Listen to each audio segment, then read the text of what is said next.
Dear students, आइए हम समाकलन के अंतर्गत निरीक्षण विधि का उपयोग करते हुए cos 2x का प्रत्याकुलज ज्ञात करेंगे।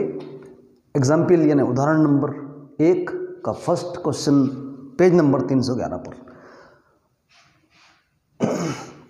देखिए, हम यहाँ पर निरीक्षण विधि में ये पता लगाने की कोशिश करेंगे कि cos 2x किसका अवकलन गुणांक आता है।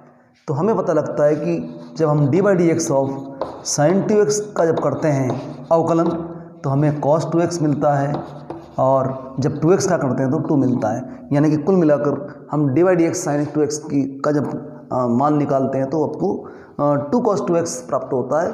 तो हम अगर इसको ऐसा देखें, 2 को 1/2 बना दें तो cos 2x को हम लिख सकते हैं 1/2 into d/dx of sin 2x, और जब 1/2 को अंदर ले आते हैं तो d/dx ऑफ 1/2 sin 2x बनता है, और इधर आपका cos 2x है।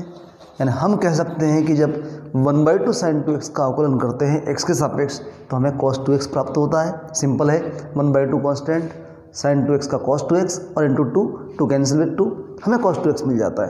तो हम ये कह सकते हैं कि यहाँ पर cos 2x का जो है प्रति अवकलज है वो 1/2 sin 2x है।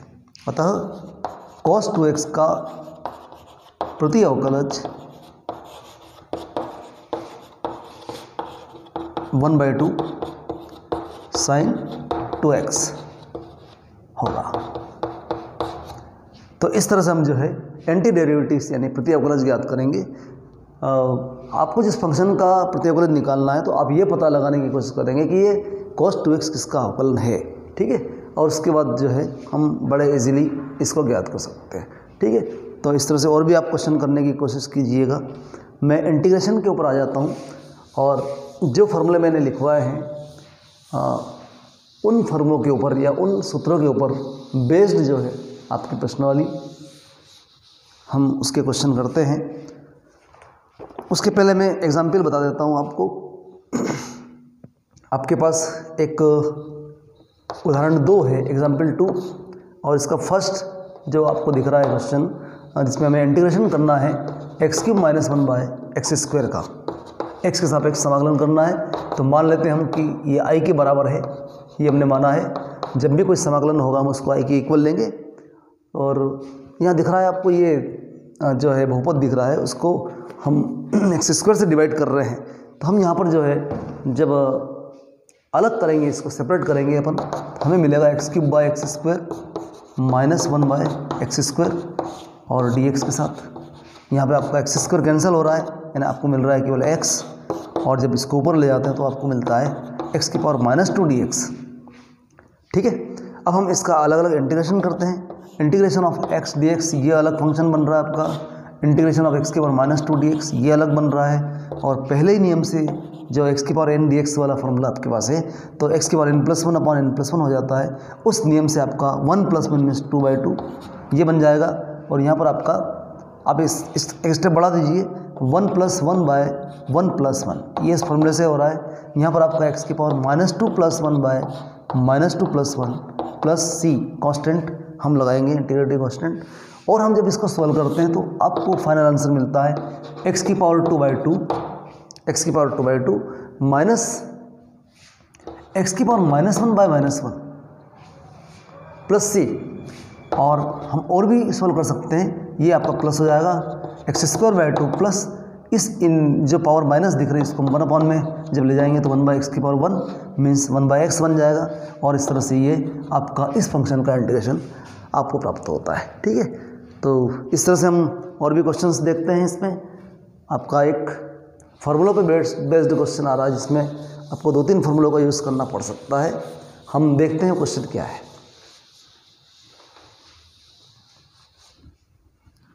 एग्जाम्पल 2 का आपको थर्ड पार्ट दिखा रहे हैं करके।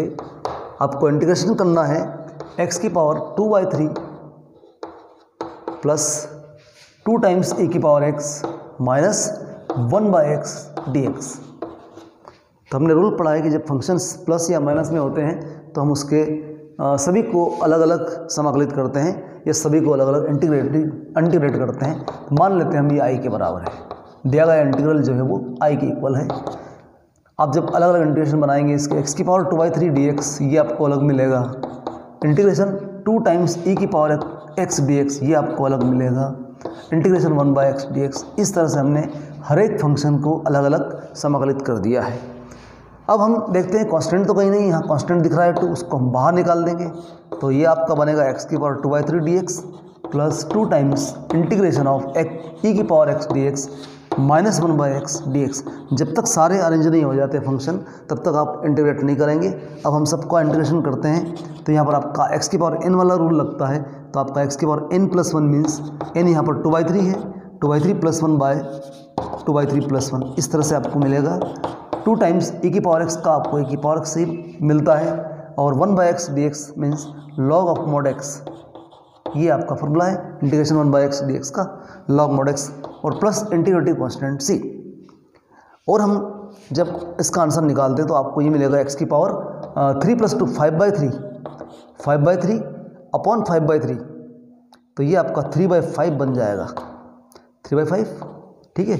और प्लस 2 टाइम्स e की power x minus log of mod x plus c, और ये आपका आंसर है, यानी इस फंक्शन का इंटीग्रेशन या समाकलन है। तो इस तरह से आप जो है फार्मूलों के यूज़ से बड़े इजीली इंटीग्रेट करेंगे। तो e की पावर x का e की पावर x होता है। जब क्वेश्चन में आप इन फार्मूलों को यूज़ करेंगे तो आपको अपने आप याद होते रहेंगे ये फार्मूले और क्वेश्चन की टेक्निक। देखिए और भी हम क्वेश्चन देखते हैं, इसमें आपको इस टाइप से क्वेश्चन दे रखा है।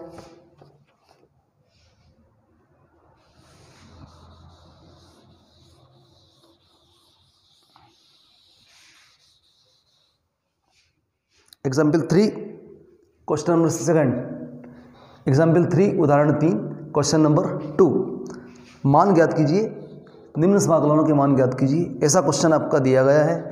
और cosec x into cosec x plus cot x ये आपका फंक्शन है और इसको हमें x के सापेक्ष इंटीग्रेट करना है। तो आप देख लीजिए इसका मल्टीप्लाई जब हम करते हैं तो हमें मिलता है cosec square x plus cosec x into cot x, cosec x into cot x और dx आपका है। अब हम दो फंक्शन का प्लस है, सम है, हम इसको अलग अलग कर सकते हैं। तो integration of cosec square x dx plus integration of cosec x into cot x dx, ठीक है।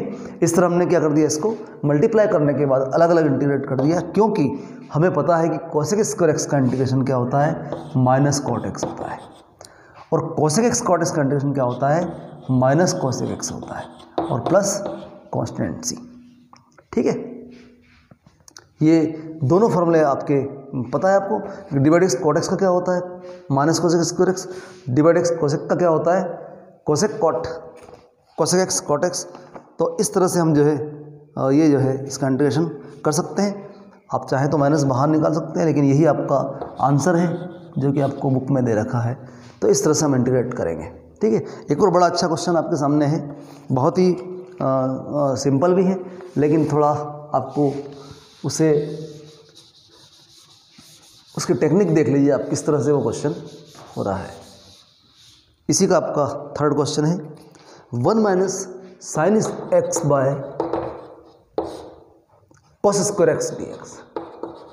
अब इसका डायरेक्टली हम इंटीग्रेशन नहीं कर सकते हैं, हमारी निगाह जो होती है वो कि जब सेपरेट करेंगे तो क्या मिलेगा, 1 by cos square sec square में कन्वर्ट हो जाएगा। तो हम अलग अलग कर देते हैं इसको, 1 upon cos square x minus sine x by cos square x into dx, ठीक है। अब आप इसको कन्वर्ट कर दीजिए, 1 by cos square x means sec square x minus, अच्छा साइन बाय कॉस 10 बनेगा आपका, इसको हम cos x into cos x लिखेंगे तो साइन बाय कॉस 10 बन जाएगा, और एक कॉस ऊपर जाके सेक में कन्वर्ट हो जाएगा। तो पहले अपन सेक लिखते हैं, सेक इंटू 10 हम इसको लिख सकते हैं, ठीक है ना। तो आपको ये क्वेश्चन भी पूछा सकता है कि integration of sine x upon cos square x क्या होता है, तो वो आपका ये चल रहा है सेक x tan x, ठीक है, बन रहा है इसका। अब अलग अलग इंटीग्रेशन कर दो आप, तो integration of sec square x dx minus integration of sec x tan x dx, ठीक है। दोनों ही आपके पास फॉर्मूले हैं। सेक स्क्वायर x का आपका इंटीग्रेशन होता है tan x और सेक एक्स टेन एक्स का क्या होता है आपका सेक एक्स और प्लस कॉन्स्टेंट सी, यही आपका आंसर है। ठीक है, तो इस तरह से आपको क्वेश्चन दिए जाएंगे। उल्टा पूछ सकते हैं 1 minus cos x by sine square x, तो आपको फिर सेपरेट करके वही आपके 2 फॉर्मूले बन जाएंगे और बड़ा इजीली आप इन क्वेश्चंस को सॉल्व कर सकते हैं। देखिए आप एक हमारे जो प्रश्नावली है 7.1 इसका क्वेश्चन देखिए आप। प्रश्नावली 7.1 एक्सरसाइज 7.1 एनसीईआरटी बुक से पेज नंबर 315 पर। ठीक है, देखिए इसमें बड़े ही इजी क्वेश्चन है। क्वेश्चन नंबर आप 12 ले लीजिए, जिसमें आपको समाकलन करना है x³ plus 3x plus 4 by root x d x का। ठीक है, मान लेते हैं i के बराबर, माना कि i बराबर दिस इंटीग्रेशन। अब यहाँ भी हम रूट एक्स दे रखा है तो हम इसकी पावर 1/2 बना सकते हैं और फिर वही सेपरेट जब करेंगे हम तो हमें जो फंक्शन मिलेंगे उसका इंटीग्रेशन एक ही फार्मूले से आपका हो जाएगा। तो हम पहले इसको रूट हटा कर लिख देते हैं, अंश आपका ऐसे ही रहेगा, x की पावर 1/2 हमने लिखा है और आप सेपरेट जब करोगे तो आपको मिलेगा x की पावर 3 माइनस 1/2। ये हमने अलग किया है, x³ बाय x की पावर 1/2 ऐसा अलग किया है, 3x बाय x की पावर 1/2 और 4 बाय x की पावर 1/2 और dx के साथ। अब हम देखते हैं यहाँ पर घातांक का नियम आपका जब लगेगा तो 3 माइनस 1/2 आप इजीली सॉल्व कर सकते हैं। तो क्या बनेगा 3 माइनस 1/2 मीन्स 6 माइनस 1 5/2 आपका बन रहा है, x की पावर 5/2 बन रहा है। ठीक है, आप देख सकते हैं 3 माइनस 1/2 6 माइनस 1 5/2 आपका मिल रहा है, प्लस यहाँ भी आपको 1 माइनस 1/2 क्योंकि पावर 1 है, 1 माइनस 1/2 मीन्स 1/2 मिलेगा, x की पावर 1/2। ठीक है, और प्लस 4 टाइम्स ये ऊपर गया आपका तो माइनस 1/2 हो जाएगी पावर और dx के साथ। ठीक है, अब हम इसको इंटीग्रेट कर देंगे, अलग अलग इंटीग्रेट करते हैं तो डायरेक्टली आपको इसका इंटीग्रेशन आपका क्या बनेगा, x की पावर 5/2 प्लस 1 अपॉन 5/2 प्लस 1। ठीक है, पावर फॉर्मूला आपका पावर रूल लग रहा है इंटीग्रेशन ऑफ x की पावर n dx वाला, और प्लस इसमें आपका 3 कांस्टेंट बाहर आ जाएगा और x की पावर 1/2 प्लस 1 मीन्स 3/2 अपॉन 3/2। जो घात मिल रही है वही आप उससे डिवाइड करोगे। अच्छा, मैंने यहाँ पर जो है इसको बढ़ा दिया है तो आप जो है इसको 5/2 प्लस 1 है ना, इसको कर लेंगे आप यहाँ लिख दीजिए 1/2 प्लस 1 और ये भी आप 1/2 प्लस 1 लिख दीजिए, एक स्टेप बढ़ जाएगी। 4 टाइम्स x की power minus 1/2 plus 1 upon minus 1/2 plus 1 और प्लस कांस्टेंट आप c, यहाँ जगह नहीं है आप यहाँ लिख दीजिए, प्लस इंटीग्रेटिव कांस्टेंट c। आगे हम सॉल्व करते हैं तो ये आपको x की पावर कितना मिल रहा है, 5 प्लस 2 7/2 अपॉन 7/2, जितनी घात उतना अपॉन में। यहाँ आपको मिल रहा है 1/2 plus 1 means 2 plus 1 3/2 upon 3/2 plus 4 times यहाँ आपको मिल रहा है x की पावर 2 प्लस का माइनस 1 यानी कि 1/2 अपॉन 1/2 और प्लस c आपका है ही कांस्टेंट, इंटीग्रेटिव कांस्टेंट c। इसमें आप क्या करोगे, ये उलट जाएगा 2/7 x की पावर 7/2, ये आपका 3 कैंसिल हो रहा है ना, यानी कि 2 ऊपर जा रहा है, 2 टाइम्स x की पावर 3/2 और प्लस यहाँ आपका 8 मिल रहा है आपको, तो 8 x की पावर 1/2 प्लस कांस्टेंट c, यही आपका इस फंक्शन का समाकलन या इंटीग्रेशन होगा। ठीक है, तो आपका इसमें एक ही फार्मूला लगा है आपका x की पावर n वाला, x की पावर n सारे वही बन रहे हैं आपके, है ना। तो इस टाइप के क्वेश्चन में आप ऐसा करेंगे, यदि यहाँ 3/2 दिया हो तो आप फिर से वही सेपरेट करके उसको कर सकते हैं। ठीक है, और देखिए इसमें आप जो है क्वेश्चन नंबर 10, ये बड़ा इजी क्वेश्चन है, रूट एक्स माइनस 1/√x का स्क्वायर ऐसा दे रखा है आपको और उसका हमें इंटीग्रेशन करना है i = तो आप इसमें क्या करेंगे, आप इसमें a माइनस बी का होल स्क्वायर वाला फॉर्मूला लगा देंगे, इसका स्क्वायर आपका x हो जाएगा प्लस इसका स्क्वायर आपका 1/x हो जाएगा minus 2 times root x into 1/√x, तो रूट एक्स कैंसिल होगा, यानी ओनली 2 आपको मिल जाएगा। ठीक है, a माइनस बी का होल स्क्वायर जो आपका फॉर्मूला है। अब हम इसमें अलग अलग इंटीग्रेशन कर देते हैं। Integration x dx, integration 1/x dx, -2 constant बाहर, इंटीग्रेशन ऑफ dx। ठीक है, इस तरह से हमने सभी फंक्शनों को अलग अलग इंटीग्रेट कर दिया है। ये आपका बन रहा है x²/2। अब डायरेक्टली हम लिखेंगे 1 + 1 मीन्स 2, और जितनी घात उतना बटे में 1/x का इंटीग्रेशन क्या होता है, log ऑफ mod x, ये भी फार्मूला आपका, और इंटीग्रल dx आपका x होता है, ये भी आपका फार्मूला है, और प्लस c। ठीक है, इंटीग्रेशन ऑफ dx की वैल्यू x कैसे होती है ये आप इसको देख सकते हैं। 1 dx को अब हम लिखेंगे, 1 को हम लिखेंगे x⁻0। ठीक है, यहाँ 1 से मल्टीप्लाई कर दिया है, 1 को हमने लिख दिया x⁻0, और वही आपका फर्स्ट रूल x⁻0 + 1/0 + 1, यानी कि x⁻1/1, यानी आपको x मिल रहा है। तो इस तरह से आप फॉर्मूला ही बना लीजिए कि इंटीग्रेशन dx आपका जो होता है वो x के इक्वल होता है। ठीक है, ये आपका आंसर। एक बड़ा ही अच्छा क्वेश्चन आपके सामने आ रहा है, जिसमें हमें लगता है कि डिवाइड करना है, लेकिन वो टेक्निक से बड़ा इजी हो जाता है। उसमें कुछ हल्की सी टेक्निक आपको लगाना पड़ेगी और बड़ा इजीली वो क्वेश्चन आप कर पाएंगे। क्वेश्चन नंबर 13, इंटीग्रेट करना है हमें x³ - x² + x - 1/x - 1 और dx के साथ। हमें यह लग रहा है कि इस फंक्शन को हमें इससे डिवाइड करना है, तो आप अलग से वो भाग और हम 9th क्लास में जाएंगे और जो है एक विभाजन प्रक्रिया अपनाकर हमें उसका डिवाइड करेंगे। लेकिन यहाँ पर हम इसको क्वेश्चन को कुछ टेक्निक से कर सकते हैं बड़े इजीली। देखिए, फर्स्ट 2 जो आपके दिख रहे हैं ये टर्म्स, इसमें आपको कॉमन क्या निकल रहा है, यहाँ आपका कॉमन आ रहा है x²। जब हम कॉमन लेंगे तो आपको मिलेगा x - 1, ये आपको मिल गया। अगले 2 पदों में देखिए आप 1 कॉमन निकाल सकते हैं, तो आपको मिल रहा है x - 1 अपॉन x - 1। ठीक है, dx के साथ ये आपने फैक्टर कर दिए। अब देखिए आपका x - 1 दोनों में से कॉमन निकल रहा है, हम उसको कॉमन निकाल देते हैं, और आपको अगला जो मिलेगा वो x² + 1 मिल जाएगा अपॉन x - 1 और dx के साथ। तो ये आपका फैक्टर कैंसिल हो रहा है और आपको केवल मिल रहा है x² + 1 dx। Integration x² + 1 dx, ये बड़ा इजीली हम इसको इंटीग्रेट कर सकते हैं। x² का आपका बन जाएगा इंटीग्रेशन, इंटीग्रल x² का x⁻2 + 1 यानी 3/3, और प्लस के साथ 1 dx अभी हमने यूज़ किया था x प्लस कांस्टेंट c, और यही आपका इस फंक्शन का इंटीग्रेशन होगा।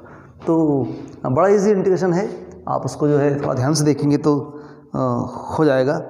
एक और क्वेश्चन, आज कई क्वेश्चन इसमें आप कह देते हैं इस टाइप के कि आपको डिवाइड जब बटे में दिया होता रूट एक्स वगैरह, उसको इजीली आप बना सकते हैं। इनटू में दिया हो तो मल्टीप्लाई भी कर सकते हैं। ठीक है ना, जैसे आपको एक क्वेश्चन दे रखा है इसमें 1 - x इंटू रूट एक्स का इंटीग्रेशन कीजिए, तो हमें कुछ नहीं करना है, इसका मल्टीप्लाई करना है, या पावर इसको 1/2 बना दो, 1/2 पावर बनाने के बाद मल्टीप्लाई करो, तो ये आपका बन जाएगा x⁻1 1/2 और माइनस x⁻1 + 1/2 मीन्स 3/2। इस तरह से इसका हम आसानी से इंटीग्रेशन कर सकते हैं। ठीक है, तो ये आप इस एक्सरसाइज में कर लेंगे, बाकी आपके क्वेश्चन बड़े इजीली हो जाएंगे। एक क्वेश्चन आपका दिखाई दे रहा है यहाँ पर,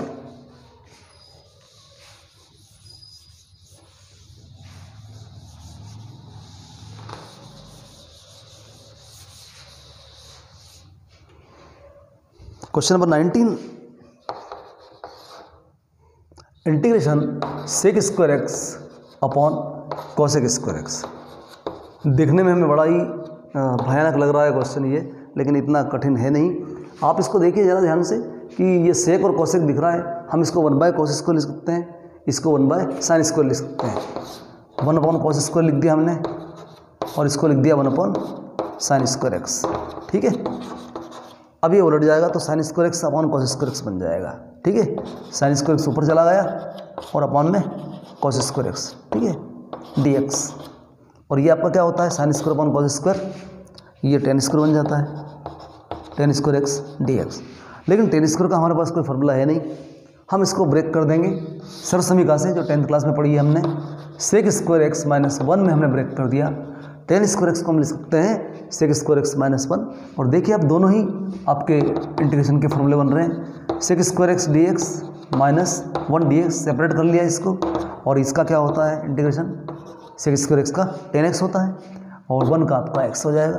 यही आपका आंसर है। तो ये बड़ा अच्छा क्वेश्चन है, लेकिन टेक्निक आपकी यही है कि 10 स्क्वायर बनाने के बाद आपको देखिए एक क्वेश्चन और इसमें बन रहा है, 10 स्क्वायर का इंटीग्रेशन ज्ञात कीजिए, तो आपको यहाँ से बढ़ जाना आगे और सेक्स स्क्वायर माइनस 1 लिख कर सेपरेट करके आप आंसर उसको प्राप्त कर लेंगे। ठीक है, तो इस तरह से आप जो है इसमें क्वेश्चन सॉल्व कर लेंगे। सारे ही आप कर सकते हैं, बड़े इजी इसमें क्वेश्चन है, थोड़ी टेक्निक्स लगेगी, आप उसको सॉल्व करें, प्रैक्टिस करें। तो प्रैक्टिस मेक्स परफेक्ट ये कहा जाता है। तो जितनी आप प्रैक्टिस करेंगे इंटीग्रेशन में या मैथमेटिक्स के अंदर, आप आगे बढ़ते चलेंगे। Thank you, that's all.